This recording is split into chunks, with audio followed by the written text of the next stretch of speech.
Fíjese que hay algunos temas que nosotros lo hemos tocado justamente con la producción y hemos decidido que muchas veces, por más que en algún capítulo se toque, se puede volver a tocar porque creemos que es algo que le afecta a mucha gente, a muchas familias en nuestro país. Esto es lo que tiene que ver con el pago de pensiones alimenticias, lo que tiene que ver con la responsabilidad parental, lo que tiene que ver con criar a un hijo y con entregarle los recursos necesarios para que se eduque, para que también se expanda, haga deportes y todo lo demás, pero sobre todo para que se alimente. Recuerde que además la vida actualmente está muy cara y lo mejor que podemos hacer es ser responsables con nuestras deudas, sobre todo si tienen que ver con niños y con sus hijos, digamos. Para conversar de este tema estamos con la abogada de familia Carla Sudre Grimaldi, que amablemente se conecta con nosotros para explicarnos de qué se trata esta entrada en vigencia de la Ley de Responsabilidad Parental. ¿Cómo está, abogada? Muy bien, muchas gracias por la invitación. Ok, Carla, primero que no le escucho bien, tiene que hablar un poco más fuerte. Ya me voy a acercar. Ya, ¿Ahí perfecto. ¿Se escucha mejor? Sí, ahí se escucha bastante mejor. Primero, Carla, ¿qué es exactamente esta ley de responsabilidad parental? ¿Qué encierra? ¿Qué tiene? Bueno, esta ley, Karim, va de la mano con la ley que entró en vigencia en noviembre, que es la de Registro Nacional de Deudores de Alimentos, ya que viene a, como bien lo dice su nombre, establecer un pago efectivo para aquellos deudores que por mucho tiempo, muchas veces, no han cumplido con esta obligación.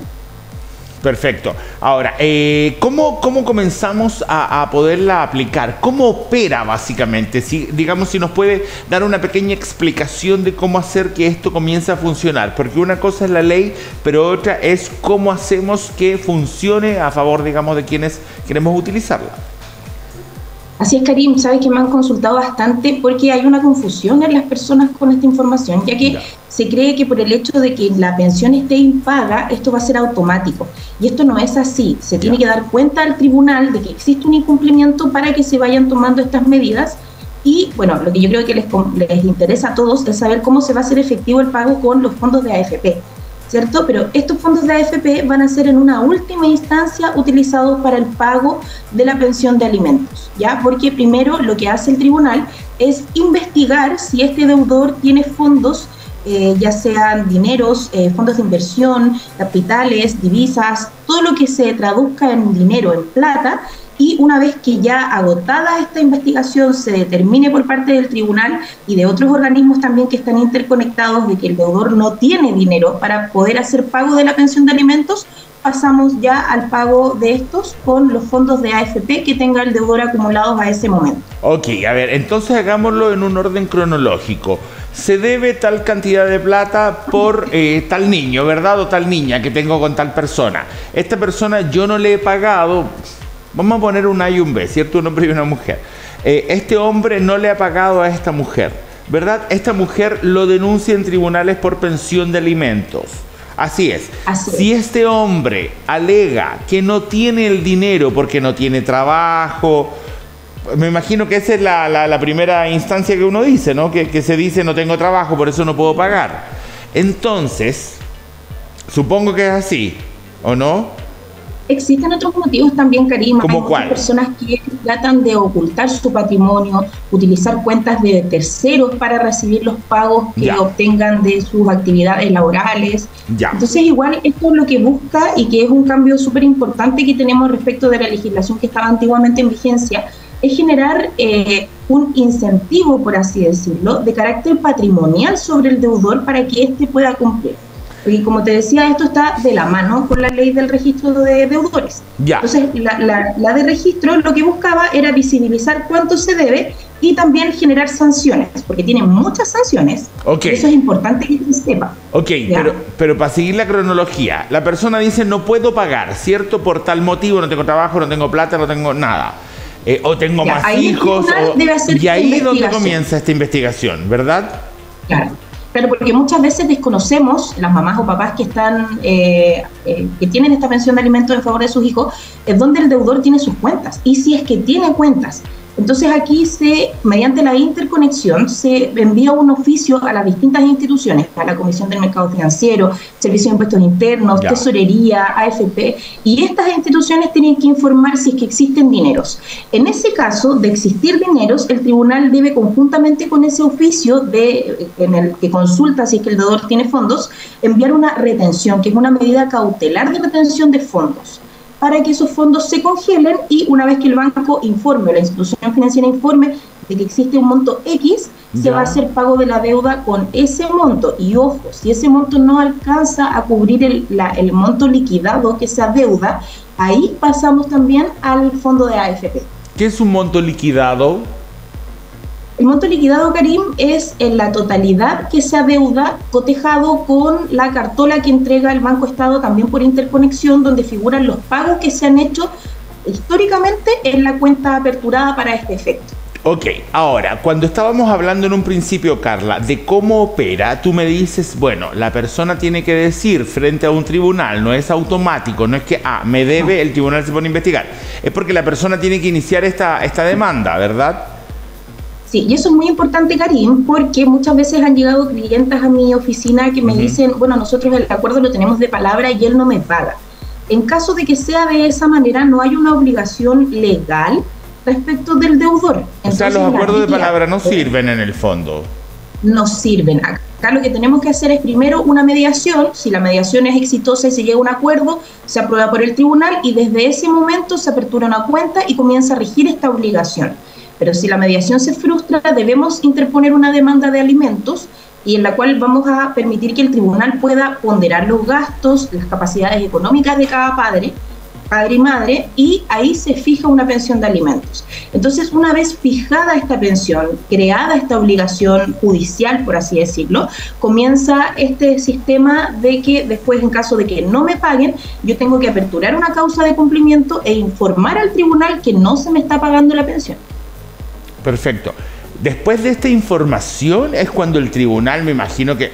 Lo que pasa, Carla, es que muchas veces dicen, no es automático, pero también hay que decirle específicamente al abogado que le diga al juez que haga tal cosa. Porque, por ejemplo, puedo poner la demanda y el juez te dice, ¿sabe qué? La persona alegó que no tiene trabajo. Listo. Tú tienes que ir, insistir, decirle, sí, pero por favor aplique la ley de responsabilidad parental, o él solo tiene que entenderlo y funciona por ahí. Lo que pasa es que los tribunales no tienen esa facultad de actuar por sí mismos, salvo respecto de ciertas actuaciones que la misma ley señala. Y en este caso la ley dice que se debe dar aviso al tribunal para que se active este mecanismo, y vamos al paso a paso de todo lo que nos va a llevar finalmente al pago de esta pensión. Okay. Por eso te decía que igual está conectado. Entonces la ley del registro nacional crea este registro, aplica sanciones, y en caso de que esas sanciones no sean efectivas, pasamos al pago ya directamente con los fondos que se tengan en bancos o en última instancia en la AFP. Ok, ahora Carla, me imagino que también existe una situación que el padre deudor no tenga nada, ni AFP. Puede ocurrir, Karim. En ese caso, existen aforismos que nosotros utilizamos respecto de los procedimientos y todo, y se señala que nadie está obligado a lo imposible. Sin perjuicio de eso, esta deuda se va a mantener en el tiempo hasta que en algún momento se pueda aplicar, ya sea un apremio o directamente el pago con algo que... Cuando en algún momento haga algo en su vida la persona. Así es, sí, porque no puede estar eternamente sin trabajar. Okay. Y pasa mucho, que hay muchos papás que de verdad a mí me parte el corazón cuando las clientas me lo comentan, de que deciden incluso renunciar a sus trabajos para no cumplir con esta obligación. O sea, un papá que tiene un trabajo, no sé, gana algo de 1 millón de pesos y siente que no tiene esa responsabilidad y que no quiere entregar la plata al hijo o a la hija, que no quiere pagar porque y te di la sarta de razones que se dan ellos mismos. Hay gente, ¿tú crees que prefiere decir, sabe que no trabajo más, pero a esta no le pago? Así.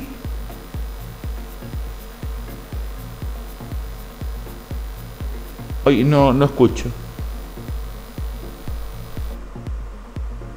Te comentaba que vino el jueves a mi oficina una clienta que me comentaba que el papá de su hija no conocía a su hija y cuando ella lo mandó de alimentos, este tipo prefirió renunciar a su trabajo antes de pagar. Entonces ahí la pensión se fija de una manera menor, el monto es menor. De igual manera se va a fijar porque hay que entender que ese niño tiene gastos tanto de alimentación, vestimenta, entretención. Entonces eso sí o sí se va a fijar, pero en un monto más pequeño y en algún momento va a existir la posibilidad o la instancia de poder hacer efectivo este pago con este mecanismo que tenemos. Oye, de todos modos, tú me dices que no es automático que funcione esta ley de responsabilidad parental. Sin embargo, si la persona decide renunciar al trabajo, decide no pagar, esconderse, lo que sea, si ya queda estipulado por el tribunal, ¿eso sí ya es automático o yo tengo que ir a decirle al tribunal, oiga, me contaron que empezó a trabajar de nuevo, o no?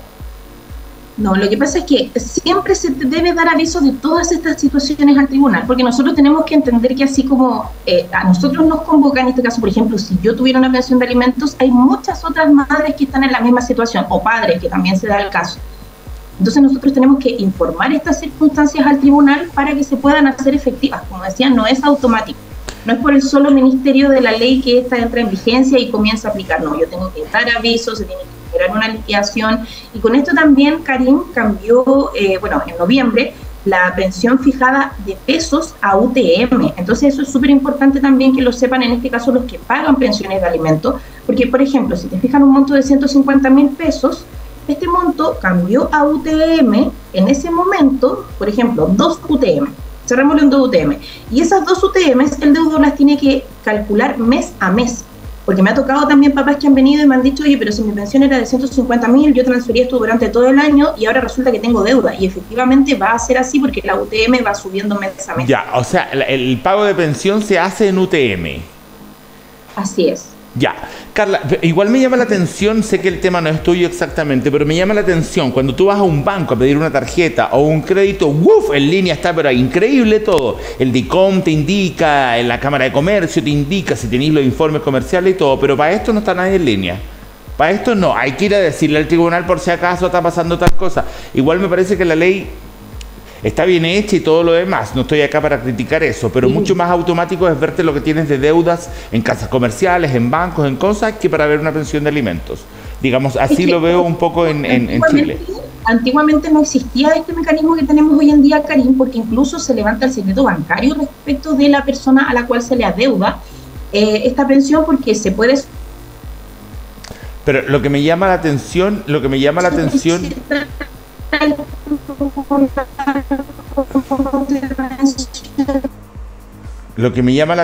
Carla, es que sea tan automático. O sea, que no sea automático, que hay que siempre ir dando de alguna manera el aviso, hay que ir diciendo, hay que ir insistiendo, y que no sea una cosa que está ya lista, ya hecha, como cuando usted va a pedir un crédito. Ellos online saben de inmediato si usted tiene el dinero, si usted gana la plata, si usted está en un informe comercial o lo que sea. En cambio, para esta parte es un poco más lento y hay que estar normalmente informando, normalmente diciéndole al tribunal, pasa esto o pasa lo otro. Estamos con Carla de vuelta. Carla, entonces, ahora quiero entender de alguna forma los tiempos. ¿Cuánto tiempo pasa entre que tú, como padre a quien le adeudan, padre o madre, hasta que más o menos ya puedes tener humo blanco en la situación? Ya, nosotros quisiéramos que esto fuera más automático todavía, Karim, pero lamentablemente tenemos que pensar que es un sistema público que ya está colapsado con la ley que entró en vigencia en noviembre del registro de deudores, entonces esto va a ser lento. Además que la misma ley de responsabilidad parental nos señala que a partir del 20 de mayo debe haber un incumplimiento para poder comenzar con esta investigación. Entonces, explícanos eso, Carla, porque la ley comenzó el 20 de mayo, ¿cierto? Claro, empieza a regir el 20 de mayo y se empieza a computar esto que señala la ley de que independiente de que haya una deuda hacia atrás, la cual obviamente se va a considerar para el pago de la pensión de alimentos, debe existir un incumplimiento más a partir del 20 de mayo para que podamos comenzar con esta investigación. O sea, hasta el momento, hasta este minuto no habría nadie. No habría nadie porque del 20 de mayo no ha pasado el mes. Así es. O sea, el 20 de junio, o sea, el 20 de junio vamos a saber cuánta gente la está utilizando esta ley. Así es. Además, Karim, lo otro que también atrasa un poquito este sistema es que el tribunal tiene que ir calculando y liquidando mes a mes y que figure en esta liquidación este incumplimiento. Entonces, ahí se nos va a generar una demora importante. Sin perjuicio de eso, la ley señala plazos que tienen las instituciones respecto de cuándo tienen que pagarse estos fondos. Por ejemplo, si se decreta una retención respecto de fondos que llegan a alguna institución financiera, el banco va a tener 15 días para poder pagar estos fondos a la persona que se les adeudan. Y respecto de los fondos de AFP también se señala un plazo y, ojo, que en caso de que esto no se cumpla dentro de este plazo, que es maravilloso porque así las instituciones se van a apurar en generar este pago, ellas van a ser solidariamente responsables. ¿Qué quiere decir?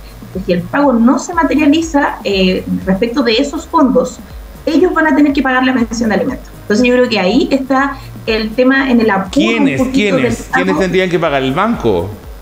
Los bancos, otras instituciones financieras. Si no hacen caso a la orden del tribunal, el banco va a tener que sacar de sus fondos. Claro, en caso de que no pague dentro de plazo o de que, por ejemplo, el deudor se haya enterado por ese motivo de esta medida cautelar y haya retirado los fondos. ¿Por qué? Porque el tribunal oficia primero a la institución financiera antes que al deudor para evitar esta fuga de dinero, por así decirlo. Oh, ya te entiendo. El tribunal le dice al banco primero, por si acaso su cliente tanto tiene que pagar en tal día tal cosa, y se le informa después al cliente para que no saque la plata. Así es. Sí. ¿Y si sí la saca igual, Carla, porque la plata se puede sacar de un clic de tu casa? Bueno, ahí ya pasamos a la segunda y última etapa, que vendría siendo el tema de la AFP, que incluso este oficio que viene con la retención de los fondos de AFP señala también una prohibición de que el deudor pueda cambiarse de AFP. Ya, entonces espera. Es que me quedé, Carla, en la pregunta anterior. Si le informa el tribunal al banco, ya, su cliente me tiene que dar 300.000 pesos, por decirte algo, y él tiene 500, ¿el banco le retiene 300 hasta ese día o le tiene que permitir igual sacar si quiere hasta un día antes? No, esos fondos, Karim, quedan inamovibles hasta que el banco informe, el fulano de tal tiene tanto, alcanza para cubrir esta deuda, se retuvieron estos fondos, y ahí nuevamente el tribunal tiene que dar una orden de pago respecto de dichos fondos. Ya, perfecto. Y ahí después correr este plazo que tiene el banco para pagar. Ya, y ahora lo que me estás diciendo, que se llega a la AFP, si la persona igual se entera y saca los fondos del banco y te deja la cuenta en cero, ahí pasamos a la AFP. Así es. Ya, explícanos eso, por favor. Sí, entonces en ese caso que tú señalabas, nos vamos a la AFP. El tribunal de igual manera tiene que enviar este oficio con esta medida cautelar de retención de fondos, con esta prohibición de que se afilie el deudor a otra AFP. Y en este caso, Karim, es bastante bueno este mecanismo porque nos da unos porcentajes bastante importantes respecto de los cuales podemos hacer efectivo el pago. Ya. Aquí tenemos que ir a la edad del deudor. Si el deudor le faltan más de 30 años para jubilar, se puede hacer efectivo el pago con el 90% de sus fondos de AFP. Si todavía le quedan 30 años por trabajar, o sea, tendría que ser una persona hasta de 35 años, más o menos. Claro, más de 30 años. Ahí aplicamos el 90% de los fondos para poder pagar la deuda. Ya. En caso de que a esta persona le falten menos de 30 años, pero más de 15 años, se van a poder utilizar el 80% de sus fondos. Perfecto. Y si a esta persona le faltan menos de 15 años, ahí podemos utilizar el 50% de los fondos, que tampoco deja de ser importante. O sea, en el fondo es el 50% de una persona que tenga 50 años, que le falten 15, o tenga un poco más de 50, que le falten 15, 14, se le puede sacar hasta el 50%. Claro, pero se entiende también que una persona de 50 años tiene más fondos que alguien más joven. Justamente. Debería. Porque yo he visto autores que me han comentado, ¿no?, que yo tengo 7 millones, tengo 5 millones, y muchas veces las deudas son millonarias, Karim. Hace unos meses atrás me contactó un adulto mayor, porque ya tenía más de 65 años, y él me mostró su liquidación a través del Poder Judicial y era de más de 60 millones de pesos. Y esto es súper importante, Karim, porque las personas que tengan, que reciban una pensión de vejez o de invalidez, no se va a poder aplicar respecto de ellos este mecanismo, salvo que además estén generando otro ingreso aparte. Ya, así que ojo con eso.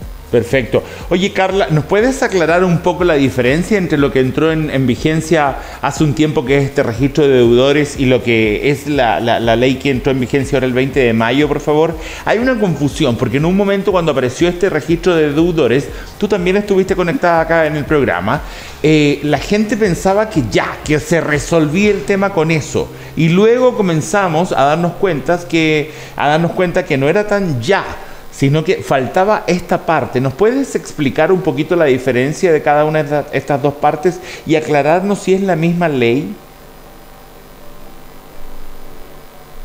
No, son leyes distintas, pero van de la mano, como te decían, están como dentro de un mismo saquito.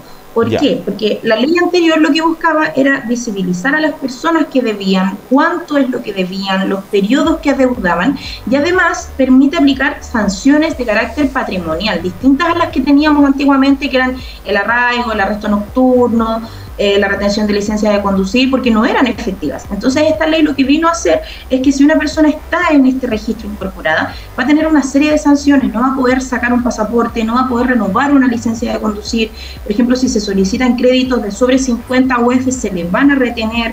Si realiza una compraventa, ya sea de un inmueble, una casa, un departamento o un vehículo, esta se va a poder hacer, por ejemplo, en notaría el contrato, pero no se va a poder inscribir, a menos que el deudor dé una garantía de que con el producto de esa venta se van a pagar los alimentos. Por ejemplo, si a una persona deudora la despiden del trabajo y está incorporada en este registro, se le va a retener el beneficio que tiene de años de servicio. Entonces, como te digo, crea una serie de sanciones como para incentivar el pago y la salida de este registro. Y ahora que ya avanzó el tiempo, entró en vigencia la de responsabilidad parental y pago efectivo, como bien lo dice su nombre, es ya para buscar que estas deudas insolutas se paguen, ya sea con esta investigación donde se determine que hay fondos que puedan pagar la deuda, y en caso de que no hayan fondos para pagar o que los fondos sean insuficientes, ya pasamos directamente al pago con los fondos de AFP. Perfecto. Entonces van de la mano. O sea, entonces en una es que se hace un registro, se muestra. Las personas, este debe tanto, por lo tanto no tiene acceso a tales trámites. Pero en este otro es un pago efectivo. Claro, no, y como te digo, también crea sanciones de carácter patrimonial y pecuniario, de plata. A ver, explícame eso, ¿qué es de carácter patrimonial y pecuniario? Patrimonial quiere decir bienes. Por ejemplo, lo que te comentaba de las compraventas, o de los vehículos que no se van a poder inscribir. Por ejemplo, un deudor puede ir a la notaría, puede decir, ya te vendo mi auto, le pagan esa plata, hace el contrato, pero la persona que compra ese vehículo, cuando vaya a inscribir al registro civil, va a rebotar, por así decirlo, porque el registro civil tiene su listado y va a decir, oye, esta persona debe, esta compraventa no se puede inscribir hasta que se pague esta deuda y hasta que el tribunal me autorice a alzar este registro. Carla, ¿y podría existir la fórmula en que una persona, por ejemplo, tú me acabas de contar de un adulto mayor que tenía poca plata en la AFP y adeudaba él 60 millones? ¿Existiría la posibilidad que si a otra persona si tú le debes a tu hijo, no sé, 50 millones, te obliguen a vender una propiedad, un departamento o algo? ¿Puede ser o no? También, nosotros, yo quiero comunicar esto porque es súper importante y muchas personas no lo saben. Acá nosotros generamos una liquidación de la deuda, la cual es como un título ejecutivo. ¿Qué significa eso? Es un documento que nos permite hacer cobro de la deuda. Entonces, si por ejemplo el deudor tiene una propiedad, ¿ya? O un vehículo que alcance para cubrir una deuda insoluta, se va a poder inclusive rematar ese bien. También lo que se puede hacer es que, por ejemplo, hay una mamá que diga, no, yo tengo un buen trabajo, yo no necesito dinero, pero, por ejemplo, me gustaría tener un usufructo de una propiedad del deudor. También se puede hacer. Entonces, con ese usufructo se va a poder vivir en esa propiedad o se va a poder arrendar. Y de ahí sacar una pensión de alimentos. A ver, hazme la figura de nuevo, me pareció súper único. Una mamá que tiene al niño y ella lo mantiene, no tiene ningún problema económico, no necesita del padre, pero sabe que el padre tiene una propiedad.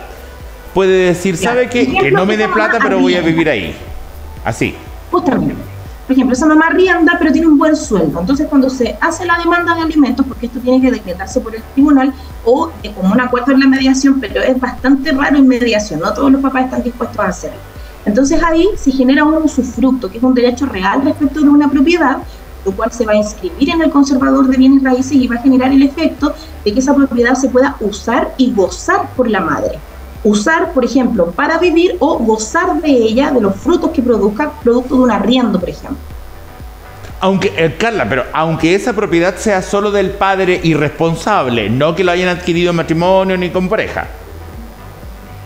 También puede ser, por ejemplo, si tienen una propiedad a medias y el padre tiene el 50%, él puede dar como su fruto, por ejemplo, el otro 50%, y la madre queda, bueno, con un derecho, no tiene el 100% de la propiedad, pero puede usar y gozar de ella.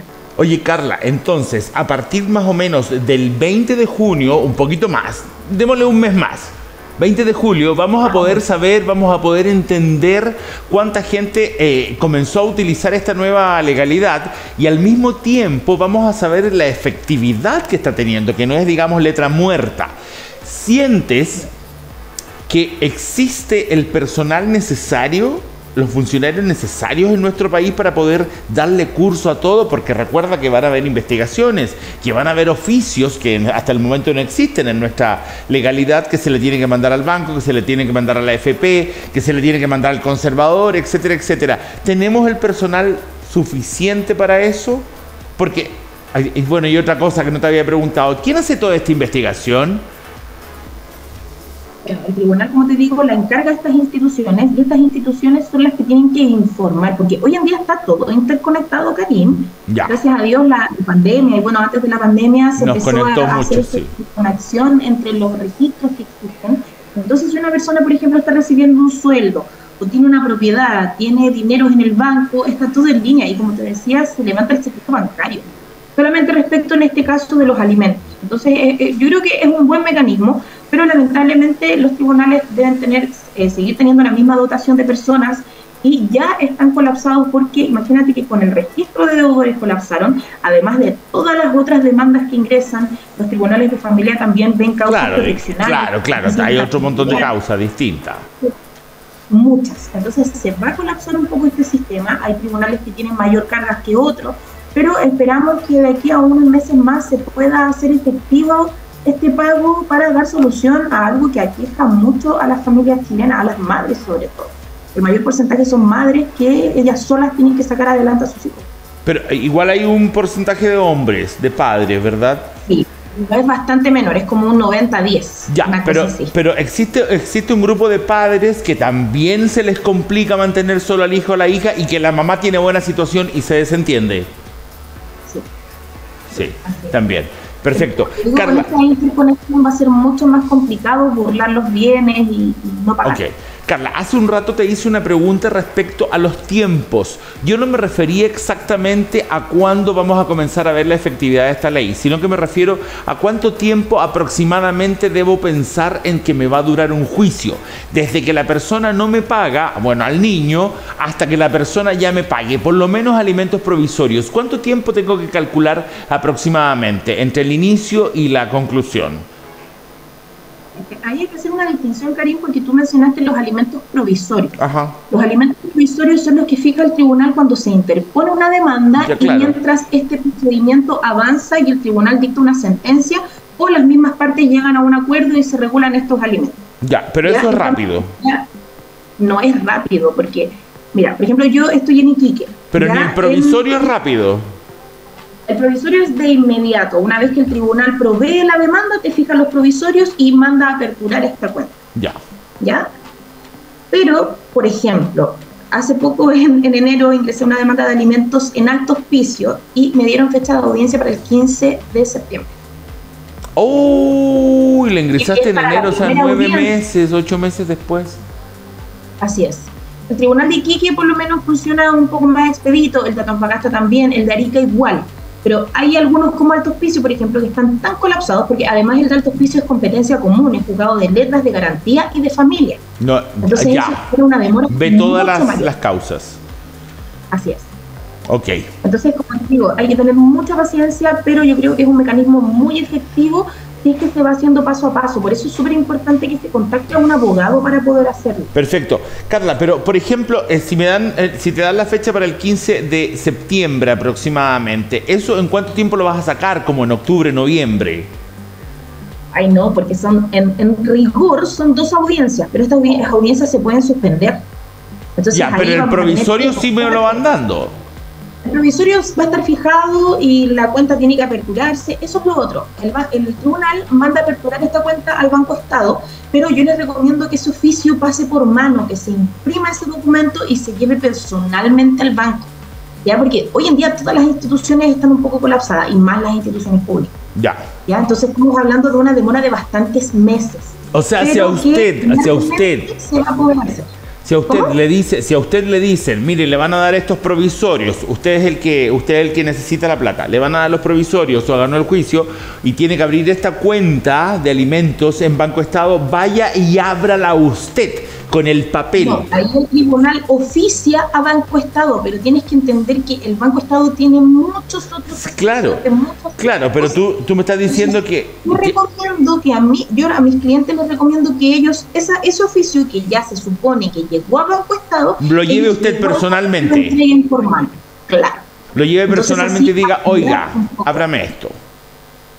Sí, porque, mira, me ha pasado con clientes que, por ejemplo, tengo un Empuso al Monte que a él se le decretó una pensión de alimentos del 2016, el tribunal envió este oficio a Banco Estado, pero esa cuenta nunca se aperturó y él fue pagando mes a mes. En otro tipo de cuenta. La cuenta RUT. Claro, y la cuenta que era para este efecto se vino a aperturar recién el año 2020. Entonces él no debería haber pagado si no tenía la cuenta correcta. No, porque ahí hubiese sido mucho más perjudicial para él. Entonces, ¿qué pasó? La madre se aprovechó de esta situación y dijo, oye, no me pagaron durante todos estos años. Pero yo lo ayudé a que se oficiara al banco, se buscaran los registros de los pagos entre la cuenta RUT de ella y la cuenta de él. Ahí pudimos descontar de la deuda que tenía, que era millonaria, todos esos pagos que él sí efectivamente había hecho. O sea, esto tampoco está exento de personas que a quienes les deben, que también intentan aprovecharse. Esto no está exento, tú lo acabas de contar. O sea, el deudor pagó religiosamente, pero se la pagó a otra cuenta porque la señora a quien se le deudaba no abrió la cuenta correcta que dijo el tribunal y después quiso decirle al tribunal, a mí no me han pagado. Y hubo que aclarar todo el tema. Me imagino que eso es hacer, no sé si otro juicio, pero otro trámite. Dentro del mismo cumplimiento que yo te decía, uno da cuenta al tribunal de, oye, yo sí pagué. Entonces se hace todo este procedimiento para determinar si efectivamente se pagó. Pero ojo, eso es cuando las cuentas respecto de las cuales van saliendo las platas y pagándose a la mamá, en este caso que tiene la pensión, son del deudor. Porque ¿qué pasa cuando paga un tercero? Ahí ya se pone en duda un poco esto. Entonces yo aquí le recomiendo a mis clientes. Y un tercero sería el abuelo, la abuela.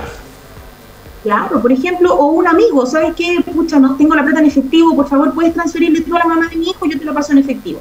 Y transfiero a un amigo, ponte tú. Entonces ahí se nos complica todo.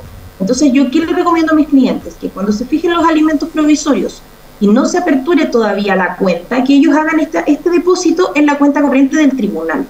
Se indica la causa, el RIT de la causa y cuánto es el monto que se está pagando. Entonces después ese dinero va a quedar ahí hasta que la madre vaya y lo retire con un cheque. Ajá. Entonces, lo que tú... lo otro también es pagarle a la cuenta del tribunal, con el número de causa y todos los datos. Entonces, lo que tú dices es que yo no tengo efectivo, entonces le digo a un amigo, oye, Juanito, oye, Pepito, por favor, págale a la mamá de mis hijos y te lo doy yo en efectivo. Y se lo está pagando más encima a otra cuenta que no corresponde. Ahí sí que se me hace un lío cómo comprobar que fui yo el que le dije a mi amigo que le pasara la plata a mi ex mujer. Claro. Salvo que la madre, cuando le den traslado, cuando le digan, oye, contesta esto que está pasando, dinos tú qué sucede, la madre diga, ¿sabes qué? Efectivamente, el padre me pagó tales periodos y tales montos. Sí, pero un lío. Que también sucede. Okay. También sucede. Carla, tenemos que irnos, te agradezco tremendamente este contacto, siempre es súper bueno aclararle a todos nuestros televidentes, nuestro público, respecto a cómo poder llevar adelante este tipo de procesos que nos interesan a tantos y tantas chilenas. Que estés muy bien, Carla. Muchas gracias, Karim, por la invitación. Gracias a ti por aceptar, que estés muy bien. Y bueno, nosotros terminamos el tema, oiga, súper interesante, me pareció súper interesante. Ojalá que lo vea de nuevo las veces que quiera para poder enterarse bien. Vamos a un corte y regresamos, no se vayan.